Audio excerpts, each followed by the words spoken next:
Welcome back to the YouTube channel. It's Jay Ayyo. So for those of you who are new, this is where we turn viral moments into teachable lessons for our recurring viewers. Welcome back. So for most of you, you all would have known Barbados had its elections yesterday evening. The polls opened at about 7 p.m. in the morning and they closed at about 6 p.m. in the evening. So it was streamed. I did stream it. Y'all can check it out on the YouTube channel.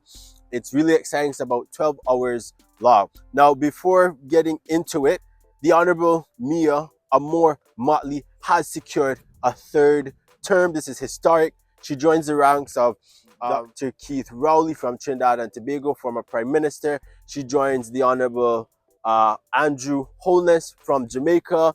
She also joins, other British overseas territories where our premiers tend to have two consecutive terms. They can't do another term after they got two consecutive terms back to back. She even joins Ralph Gonzalez, former Prime Minister of the St. Vincent and the Grenadines. This is a historic moment for her. She took all 30 seats with her Barbados Labour Party. She gave the Honorable Ralph Thorne a beating only a mother could give a son.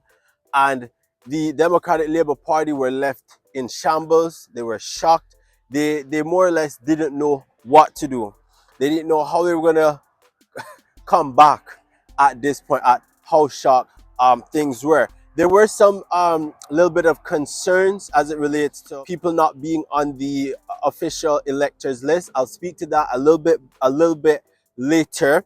But there were four parties. There was the Barbados Labour Party, there's the Democratic Labour Party, there was the Friends of Democracy, and you have the People Coalition for Progress. So these are just other parties. But the two major parties are the Barbados Labour Party and the Democratic Labour Party. Now, on the polling day, you have the polling station. There are 11 parties in Barbados and there are 30 constituencies.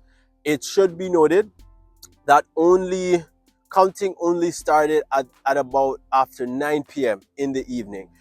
This was for, I think what had happened historically before is that boxes would come in late and there'd have to be a count and there'd be a drag on. So what the Electoral Boundary Commission of Barbados has elected to do is that what is it? All the ballots or boxes containing the ballots are brought in at one time because some are coming from different areas in Barbados, right? And it's all being converged at one area, which is the counting area, so to speak. So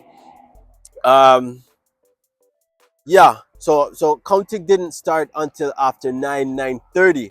Numbers were coming in, trickling at a little bit 10, 11, and approximately by around 2:40 a.m. in the morning the next day, which would have been February the 12th, a winner was declared. In the Westminster or democracy that the Barbados uses, its first past the post, which means the first party that garners the most amount of seats, they automatically became the winner. So at 2 a.m. in the morning, Barbados Labour Party was the one with the most seats, as in this case they had all the seats, so to speak, which which is really exciting because the Honorable Mia Moore Motley secured the 30 seats that she was able to produce in her first term, second term, and now third term. Now, due to this happening, she has decided to put Friday as a bank holiday vacation day, so to speak, just to commemorate the situation. This is a first for Barbados. Um, it's not a first for other Caribbean countries like Jamaica, because I think we had the Honorable Percival. Ooh, the name of the guy skips me, but he used to be a prime minister for the People's National Party. So once I call the name, I'll say the name, but it's the Honorable Prime Minister. He used to be a lawyer, but anyway. So the people that got seats were Wilfred Abrams, Ryan Straw, William Duguid, Michael Lashley, Adrian Ford, Rommel Springer, Charles Griffith, Ryan Brockway, Peter Phillips, Tyra Trotman, Trevor Prescott, David Ishmael, the Honorable Mayor of Moore Motley, Kara Humphrey, Marsha Cuddle, Santia Bradshaw, Ian Edgehill, Colin Jord, and Indian here. So about 19 things. Now, getting back into the issue as it pertains to the official electors list.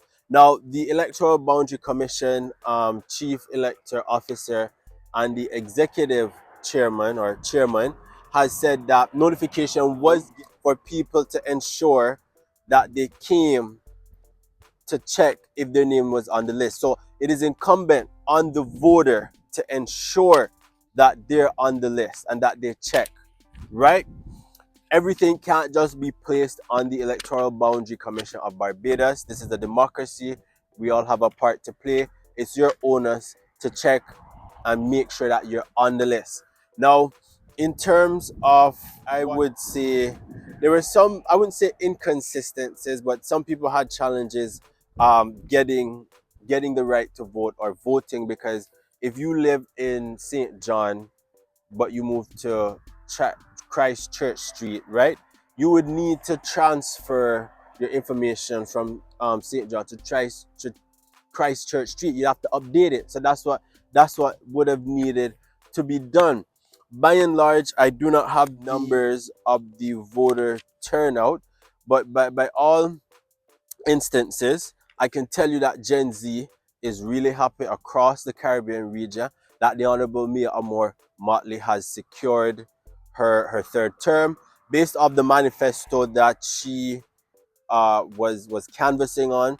It had a lot of key things like mental health, building out public health clinics, making sure that people have access to education, tertiary education, and really raising the standard and the bar on really the 2030 vision for Barbados. And I think that is really important, that when you have a long-term goal, a long-term plan, you look at the things that need to align up in order for it to get there.